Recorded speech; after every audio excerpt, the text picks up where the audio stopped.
So as we have been doing, I'd like to begin with a land acknowledgement. Say that we at Woodland Pattern would like to acknowledge that operating here in Milwaukee, we're on traditional Potawatomi, Ho-Chunk, and Menominee homeland along the southwest shores of Michigami, North America's largest system of freshwater lakes where the Milwaukee, Menominee, and Kinnickinnic rivers meet. And the people of Wisconsin, sovereign Anishinaabe, Ho-Chunk, Menominee, Oneida, and Mohican nations remain present. Thanks to everyone who's here. And if you want, I mean, don't feel, no pressure, but we're an intimate group and this is going to be, hopefully a conversation and an interactive event. So if you want to make yourselves visible, please feel free to do so. Again, don't, not an obligation, but we'd love to see you. Okay, so thanks again, of course, to aCinema, Janelle, and Taka for curating this program. Yeah, there's our artist. Here. I'm distracted, it's because I'm admitting people to the meeting. All right. So I want to say that the screening file, the video will, in Intangible half will remain available for view for another 48 hours following this talk. So if you haven't yet had a chance to watch, or which you should do, watch it again, that will be up on the event page at woodlandpattern.org, and that is right there. Okay, so there's that link. You can please watch again over the next 48 hours. This is part of an NEA Big Read project that's centered on the book Advice from the Lights. So these films, where these moving image works were curated in conversation with that book. And the project at large has featured or will continue to feature for a little bit longer a variety of events and book discussions and other projects. So I want to share a little bit more about the project at large and also say that it's going to culminate. So that's that link, woodlandpattern.org/big-read. It's going to culminate next Sunday, June 7th, with a reading at 7 p.m. by Stephanie Burt, the author of Advice from the Lights, the poetry collection around which this project has been centered.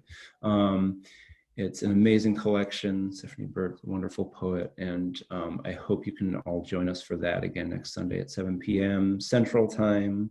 It'll be virtual on Zoom.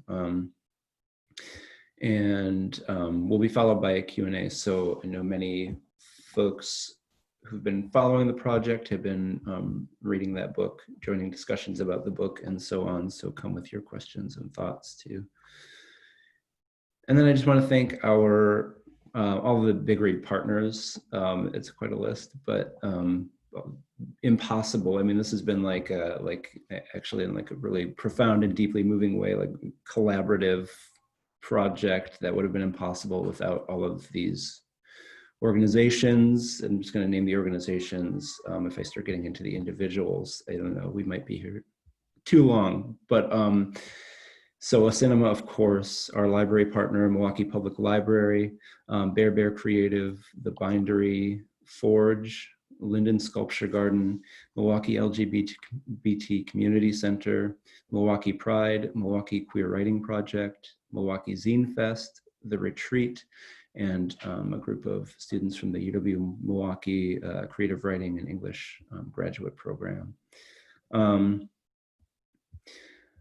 Okay, two more things I'm going to say before I turn things over to Janelle and Taka. One is, this event, as all of our events are, is presented on a give what you can basis. Woodland Pattern is a nonprofit organization.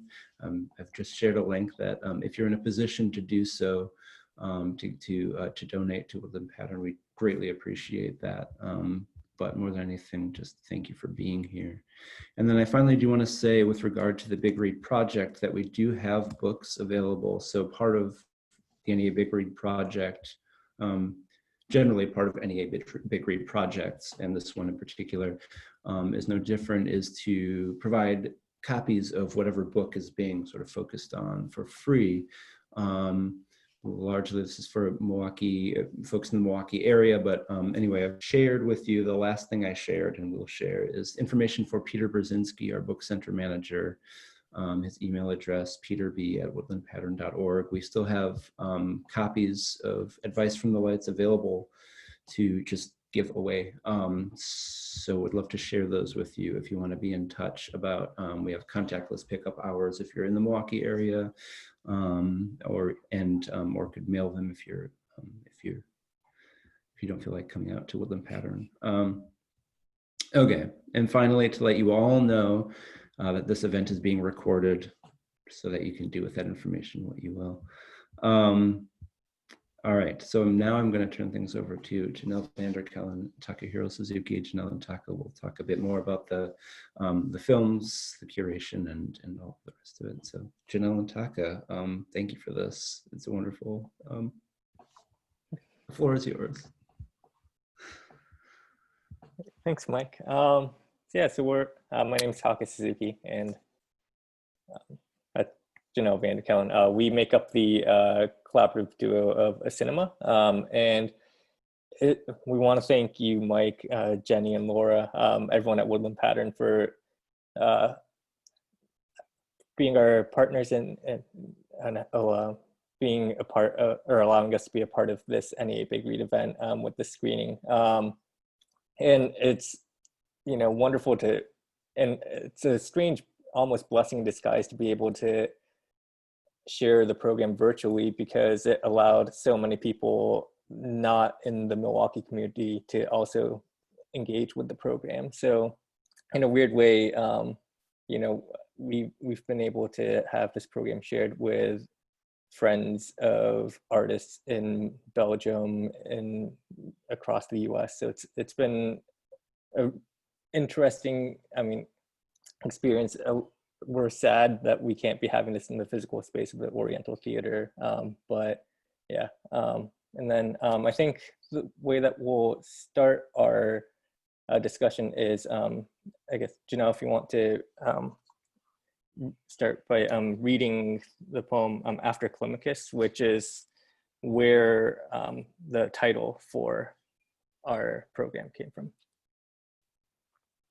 So if any of you want to follow along and have a copy of the book, this poem, After Climacus, parentheses, half of me, is found on page 37. And you'll notice an intangible half is present within the first line of the poem. I'm just going to read the whole thing and contextualize from there. So, After Climacus, half of me, an intangible half, is alive. The other part has gone, I don't know where. Either it's dead, or it's lost in what it calls love.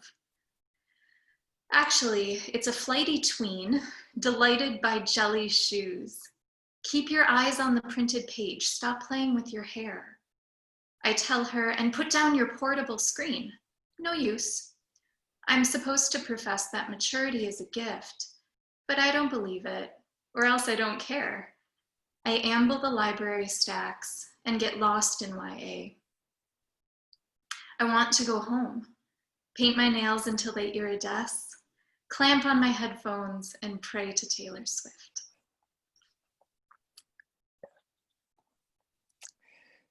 So yeah, so as Janelle read, the title for the program is there in the first line, or part of that first line, an intangible half. And the way that we thought we would sort of structure this discussion is that Janelle and I would speak to our individual, I guess, approaches towards how we viewed the program, what we were thinking about individually and collectively in putting together the program. And we also want to acknowledge that one of our artists, Bea de Visser, is here. And she directed and produced the films The Animal, Therefore I Am, and Chair is Missing. So the third piece and the closing piece in our program.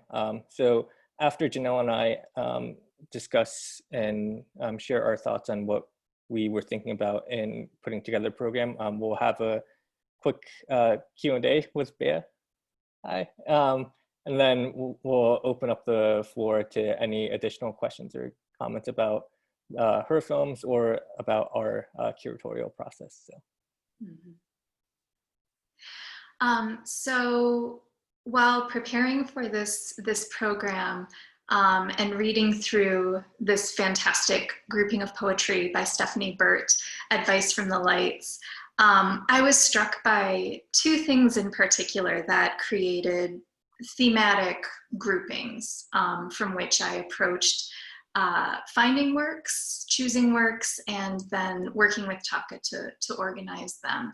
The first of these thematic groupings, I noticed that Burt's language has just a vibrant, visceral, embodied sensoriality to it.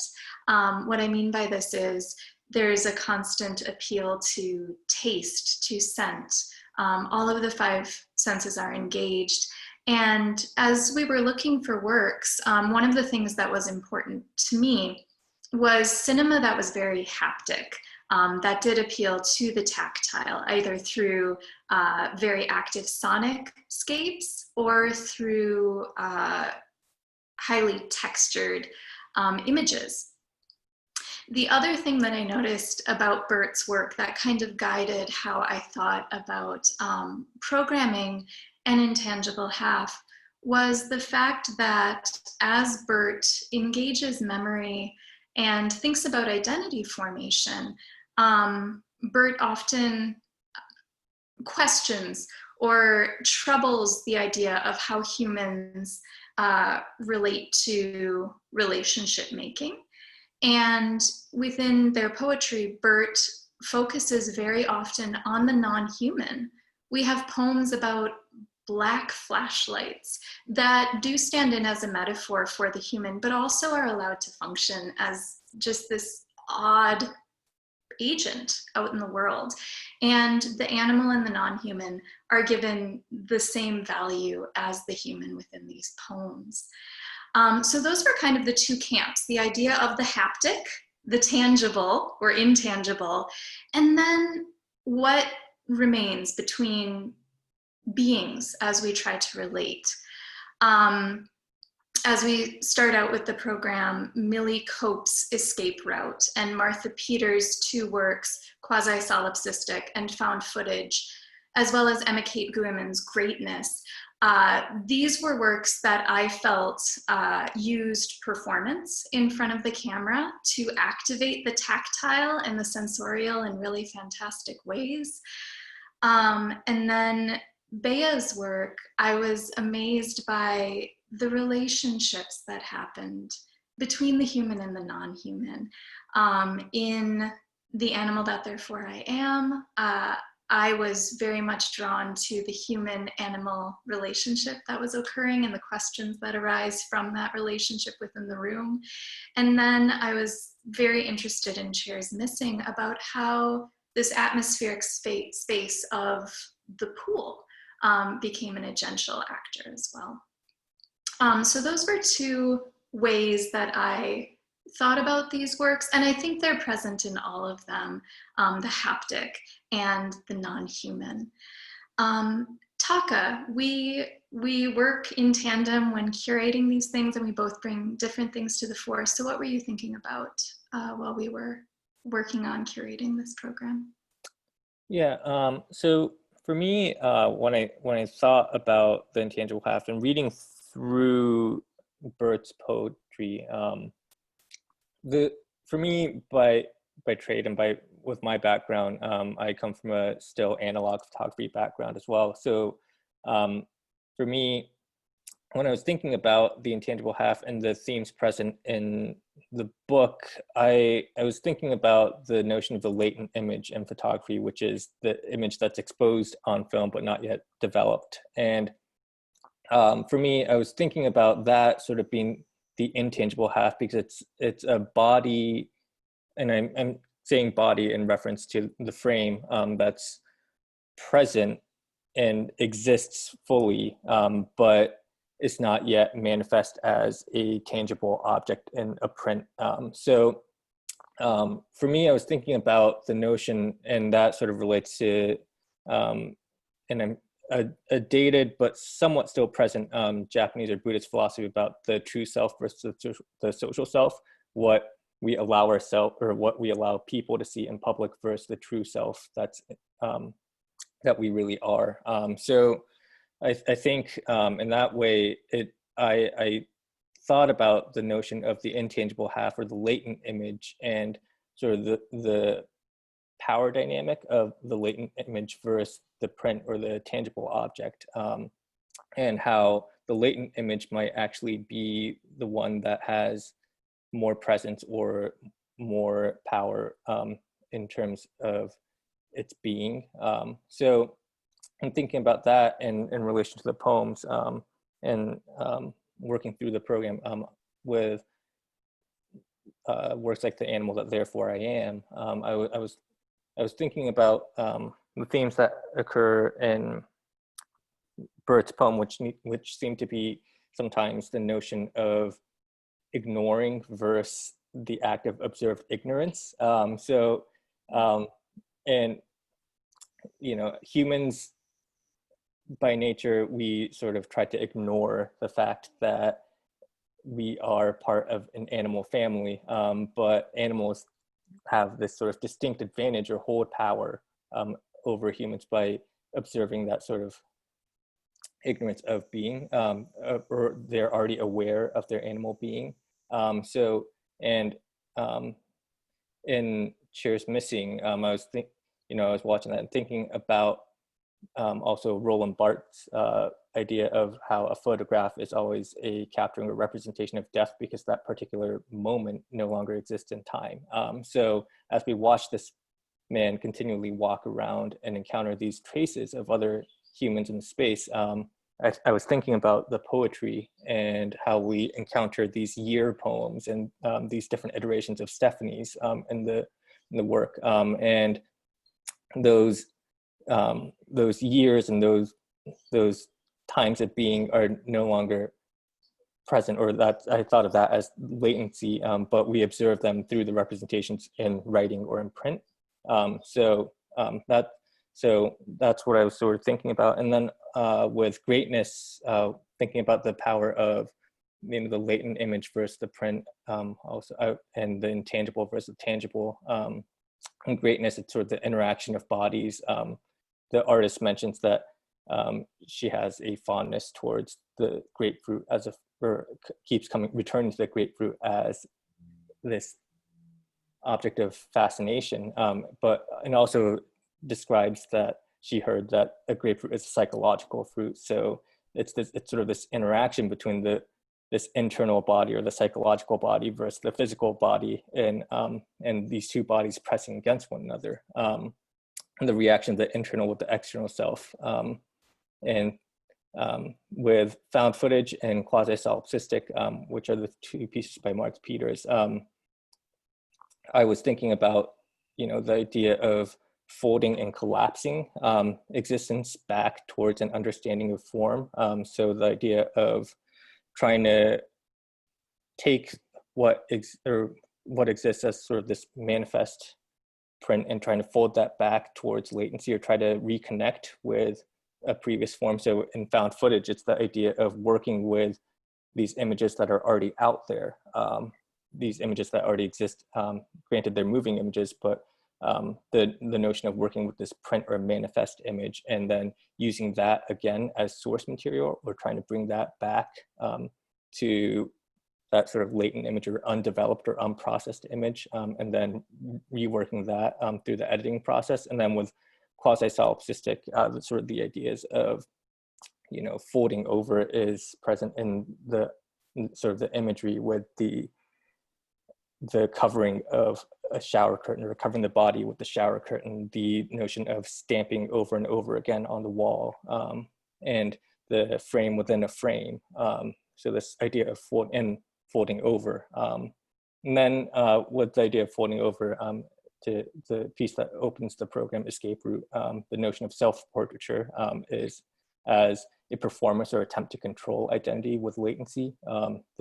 So the idea of being in front of the camera, but also the photographer, you have the choice to blatantly ignore the camera or have the ignorance of its presence versus directly addressing the camera.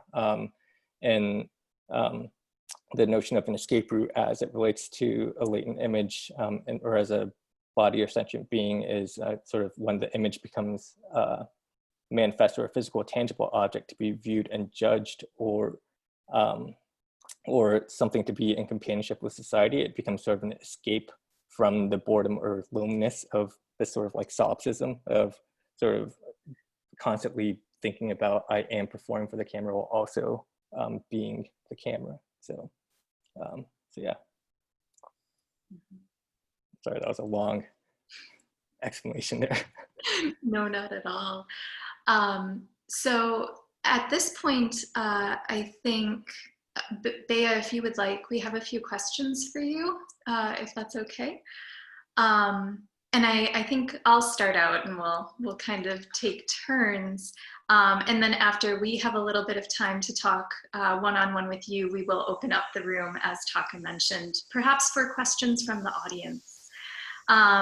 But my first question relates to, and first of all, thank you so much for being here. What an absolute delight. We are so pleased to be able to talk with you. Thank you. Thank you. I wanted to talk first of all about your piece, The Animal That Therefore I Am. And I spoke a little bit about my thoughts pertaining to human, non-human relationship and interaction and kin making, maybe making families. But we as humans tend to idealize the natural world. In your piece, we're confronted with this room where there's a human figure and then 3 animals, some of which are predators and some of which tend to be prey animals. So we're invited through point of view camera work to embody the mental spaces of these creatures, human or not. And we're always very intensely aware that this situation in the room could devolve into chaos or violence or maybe death. Could you speak a little bit about what role threat or potential for violence plays in considering the animal as human? Well, yes, it was, first of all, it was a very nice experience to work with all these kinds of animals. And of course, I choose them as a prey animal. And well, you know, as the wolf dog being domesticated for so long, but along human animals. So, I lost the question a little bit, but it was a situation. I was surprised to close down the situation, to close down the room, what could actually happen. And we know because of all these television series, all these films, we state that nature is cruel. But it isn't that cruel that we state. I mean, when we see a film like Jaws, we see this big fish. It's really hunting and it's horrible and it's a horror movie. But actually, it's not.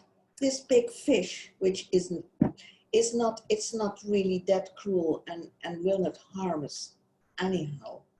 So it depends where animals are threatened. It depends when animals are hungry, whether they go for it, which is quite a distinction from the human animal. Somehow the human animal got lost in the field. Most of them not, fortunately, but some of them are, and they are in high positions. Back to the room where I put my animals.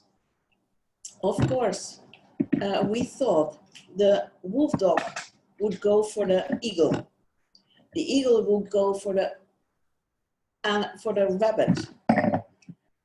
But in fact, and I put down this human animal.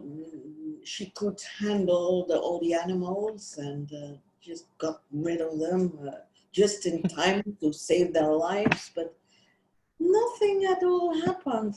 Really not.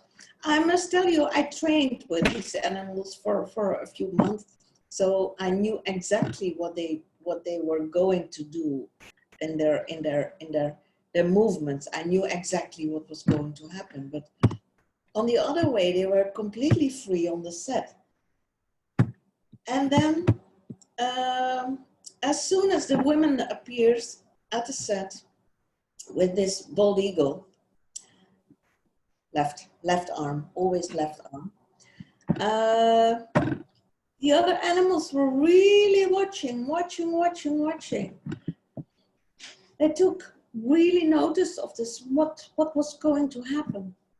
And in the end, of course, the eagle was going after the rabbit, and the wolf dog took a very nice part in this whole environment, because he was taking care about the rabbit.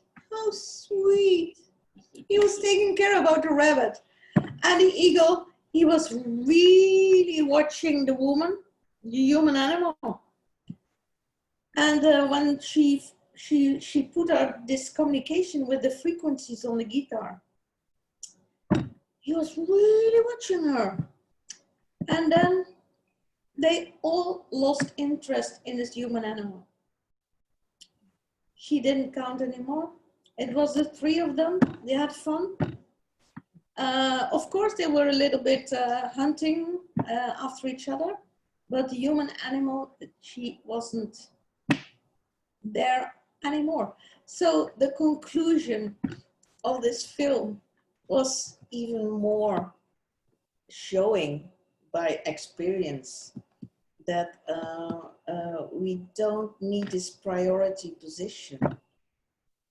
We always took this priority position, humans above the animals, but we have to step in their world to join in, which would be a wonderful occasion to see different aspects. Also, you see it happen in science. The last decades, scientists go within the experience of the animals, and they have a different view on our species as a human being. So it's very well. It's a theme that I took. The animal gaze is it's really nice to work on. Yeah, and thinking about, all what you just said and about the animal and this sort of experience of how the individual animals interacted with one another and how those sort of broke expectations. Thinking about the title of the work, The Animal That Therefore I Am, it's also a title of a work by the philosopher Jacques Derrida. And we were sort of wondering, is it safe to presume that the video is a direct reference to that book or that speech that Derrida gave? And as someone who's familiar with some of Derrida's work, but not that particular work, perhaps you could tell us how that speech or that his words influenced the images or the edit, and if also the choices of the animals, the wolf, the eagle, the rabbit, and the human in one space, if that is also something that's a direct reference or a particular reference to Derrida. Yes, it's a direct reference to Derrida. In my I was reading Donna Haraway, When Species Meet. And then I came on this passage of Jacques Derrida that he, when he was shaving himself, he was suddenly aware somebody was staring at him. He looked back over his shoulder and he saw his cat.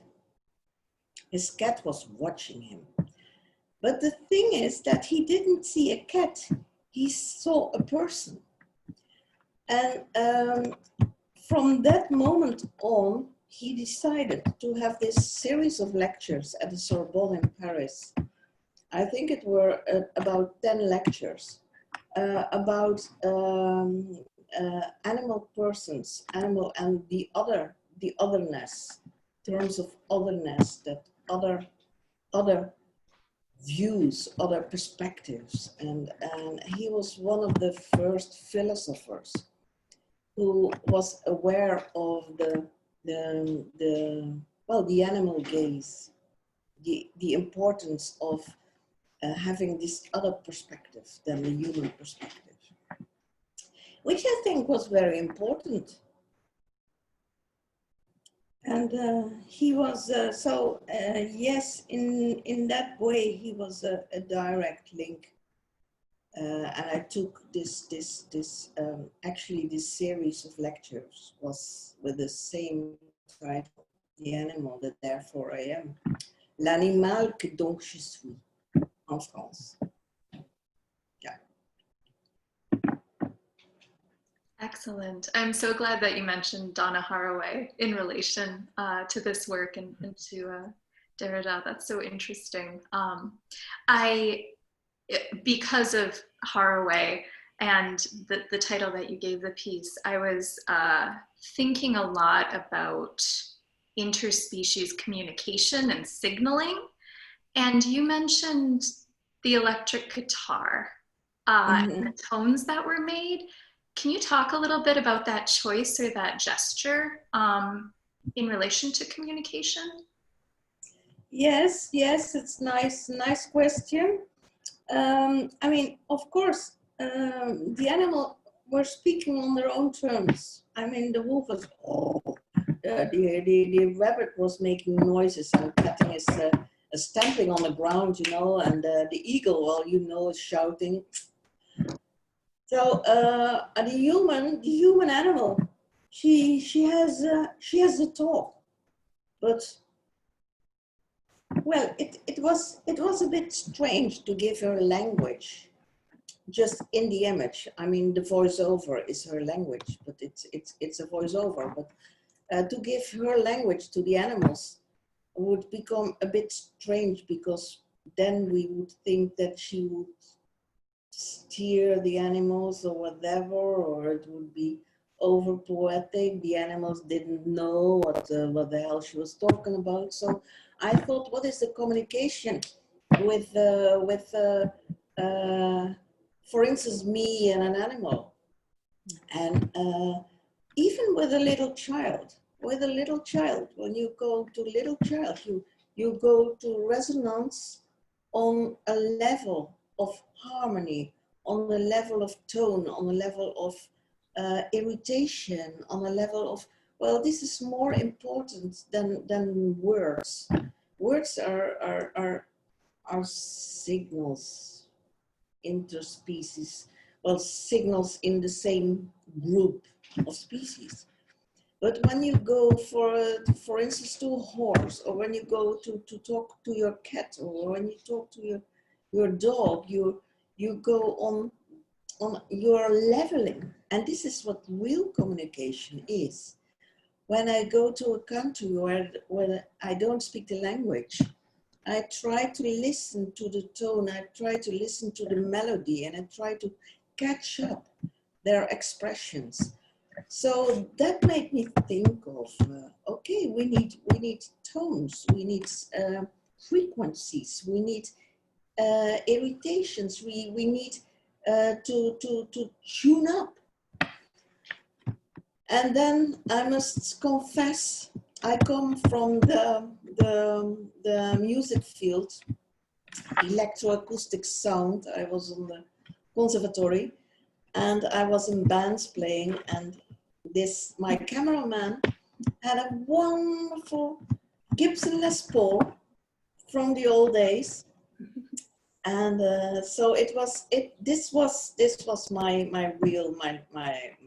love. So I thought, yes, an electric guitar, you have to, I mean, it's physical, and it's a visual, and it has this very high frequencies and very low frequencies. So I asked my actress, which actually was a dancer, to hit a few of these and to tune up with the eagle's tone.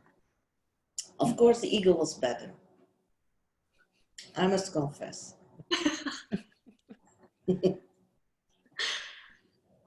And then I guess one more question about the animal, Therefore I Am, is thinking about in that one sort of studio space that's you're filming in, we sort of see multiple cameras present. One is the large format view camera in the background. And then we also think about the other camera that's recording, moving around and almost acting at, I mean, sometimes it becomes the eye of the animal, but sometimes it's also almost another animal or another eye in the room.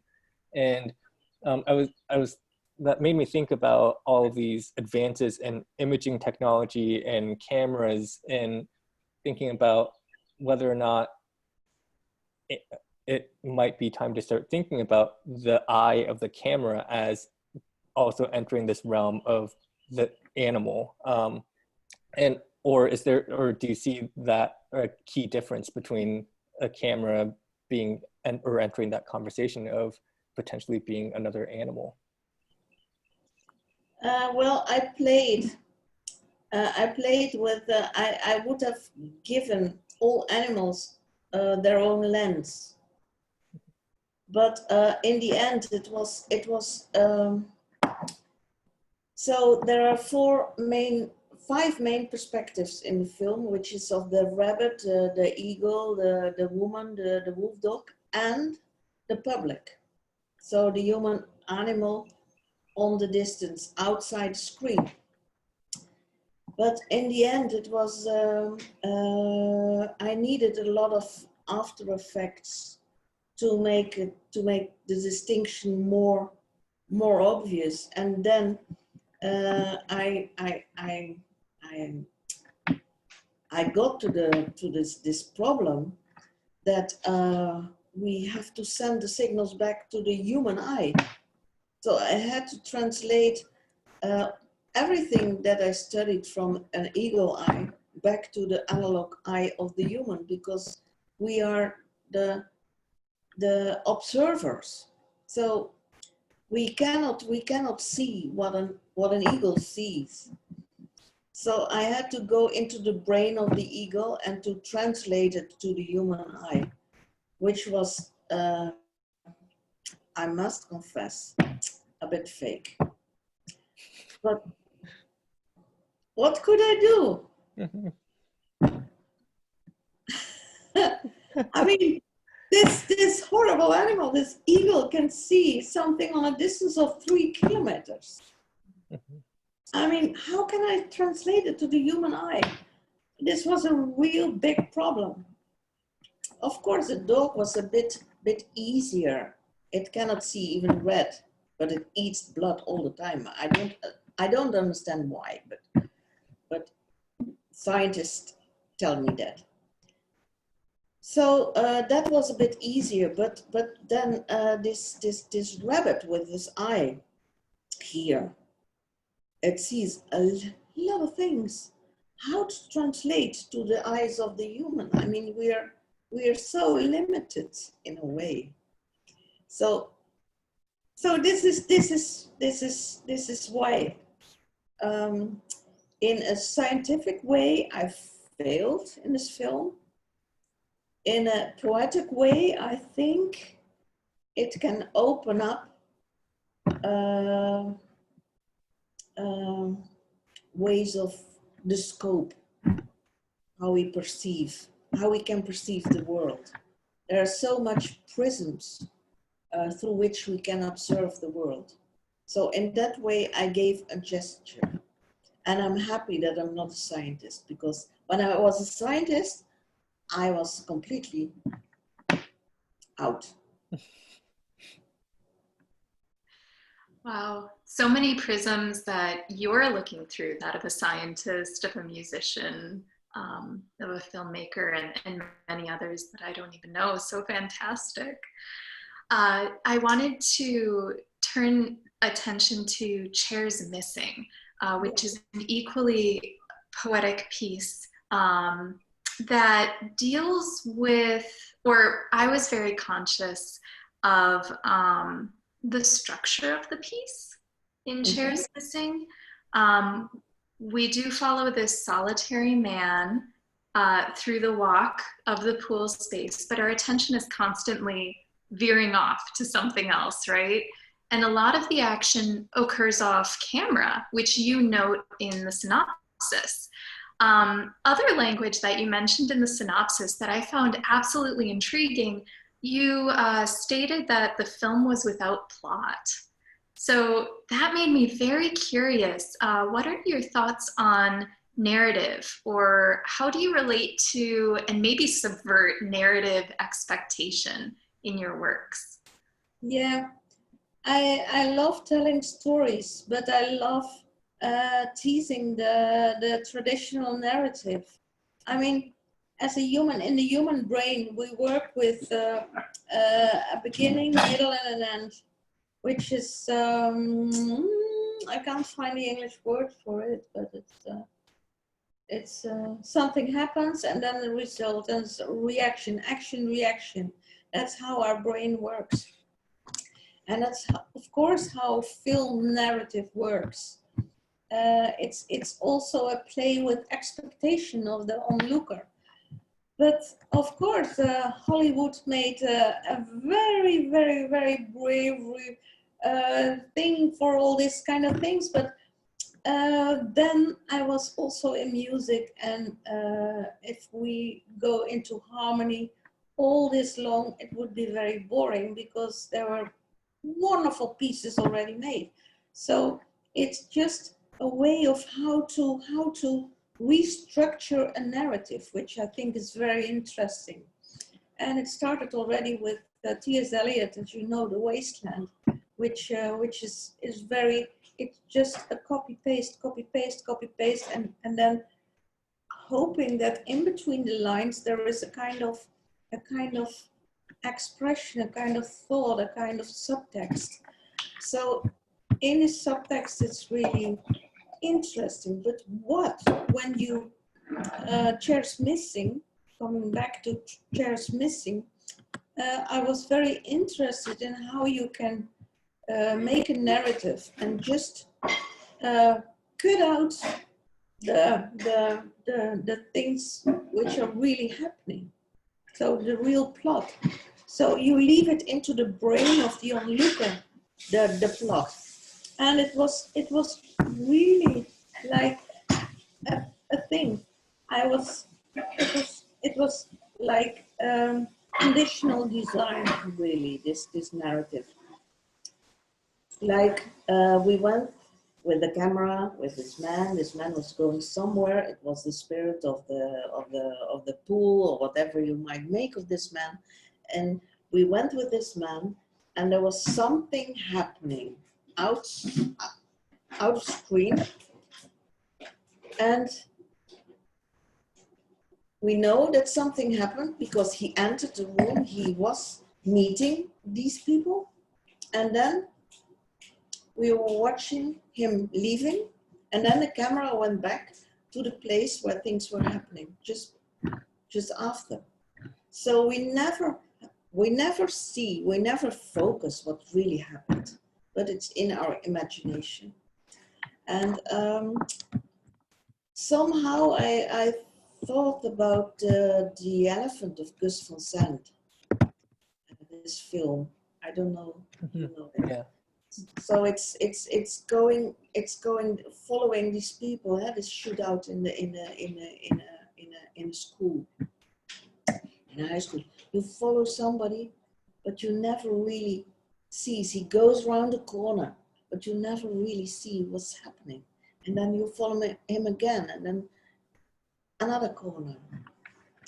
And actually, this is a kind of narrative that I really, really loved. And I thought for just this pool, which is an example of a very micro society, like a hospital or whatever, or a town square.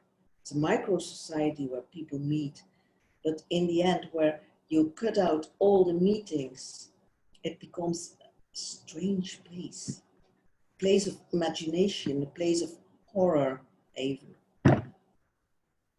Because when people don't meet, it's horror, I think.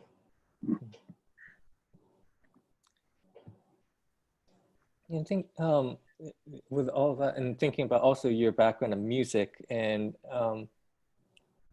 I'm wondering about the sound space that you created for that piece. We see a lot of people in the film, but the most present sound that we seem to hear are the noises made by the building or the water, and there's almost a ghostly, haunting atmosphere to the space. And could you talk about the sound edit and the process for sort of minimizing the presence of the human body and activating more of the physical building? And that's correct. It's nice that you say it, because the pool itself it's the main character, and he's personalized by this man. But the pool, in fact, is the person. Is the person who is interacting with all these other people. Actually, it's this whole system down. I'm interested in, like for instance, in when you go to the big cities, like in Paris, there's this metro station. There's this riolering. How is it called? This water system which is going underground, all cities, which is of importance for the living of the city. And I'm also doing an art collection for a hospital. And when you go in the cellars of the hospital, then the real heart of the building of the society is there. And it's really something which interests me a lot. It's not the thing you see, it's the cellars under. Every person has a cellar. And this interests me. And so a cellar a pool can also be a personage. I'm interested in the other perspectives, in the otherness. Whether it's, of course, it's for me, animals are on a different level. But why not? In Japan, they think that a building is also nature. So why not? Why not? It's a way of, well, changing our mind, and then we see different things. It's interesting. That's what keeps me alive as an artist. Yeah. Oh, fantastic. I love talking about these things with you, Bea. Thank you. Thank you. Should we open up the room for anybody present to ask questions now? I know Taka and I have more questions, but if anybody in the audience would like to talk, please feel free, unmute yourself. Yeah, that's oh no, go ahead. Yeah, okay. I really enjoyed the last one. I mean, that water was so soothing, and the way that it was shot took me right into the film, because I just felt like I was right there, and then the water was so clear. So I had a question about shooting under the water, in the pool. And I was just kind of curious to know if you were actually there, in the pool when it was being shot, or did you just leave that to the cinematographer? It's very beautiful. Well, yes, actually, of course, I've been in the pool for a very, very, very long time, but not during the shooting. We even try to get rid of the bubbles which comes out of the system of breathing. So we had a certain system of blocking the air coming out of the system of the cameraman. So it was to keep it as, well, let's say virgin as possible. So during the shooting, I was not in the pool, but I was in full contact with the cameraman, and I had a monitor, so I could see what my cameraman was shooting, and we had some signals to talk, a little more distance, or going more close, or more sharp, or just going backwards, more blurring, or whatever. Very simple way of communication, which is perfect because normally you have a lot of discussion with your camera. I also felt that I was the one that was doing all that walking. So you really affected me that way. I was like, I'm getting tired of this, because I felt like I was going on a long journey, like a Volks March, walking around that pool. So that was very Yes. Yeah. Yes, it was a long walk. That's true. That's true. That's true. So usually I also did a lot of shooting in 35 to 16 millimeter, and then you have to be very careful about your footage. But of course, with digital cameras, you can shoot whatever you want. But in a pool like this, it was really like 3 takes, it's enough, because the whole crew was completely devastated. I just felt it was Miles and miles of walking. Yeah, very successful. I just really got into that. I loved it.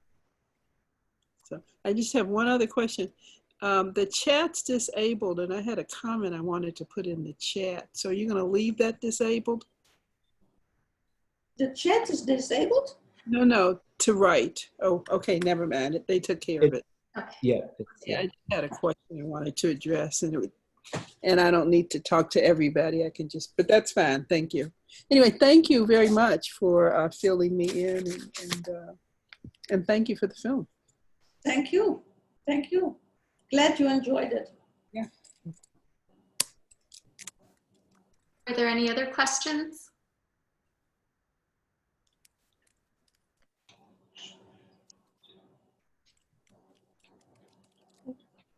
Yeah, it's getting dark here, so I'm really hoping that you can see me still. Yeah.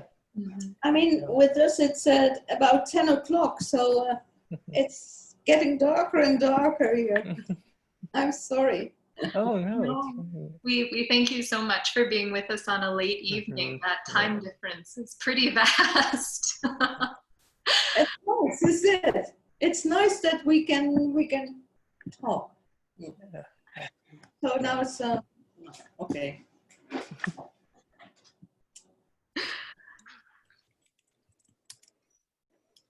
So Yes. Oh, sorry. Go ahead. I must thank you for the program. Oh. It's nice. It's a nice melt of works. It's a nice adventure. It's a nice way of thoughts going through the program. Thank you so much for Thank you. putting me there. Having the work. Thank you very much. Yeah, We thank you. love curating in that way. So having your works in the program was absolutely fantastic. Taka, I cut you off. I'm sorry. Oh, no, I was just going to say, yes, thank you, Bea, for generously allowing us to share your work with everyone. And thank you for being here. I know, like Janelle said, and like you said as well, it's getting late in Amsterdam. So thank you so much for being able to join us. And yeah, I guess if no one else has any other questions for the discussion, I'll throw it back to you, Mike, for if you have any closing comments that you need to make. Or I have one quick question. oh, sorry. Yeah. I'm curious, just if you could just briefly tell us who are some of the filmmakers that you admire or you like. Filmmakers. Yeah. Oof. Yeah, there are a few. There are a few. I always refer David Lynch, Lars von Trier, Stanley Kubrick, Robert Bresson.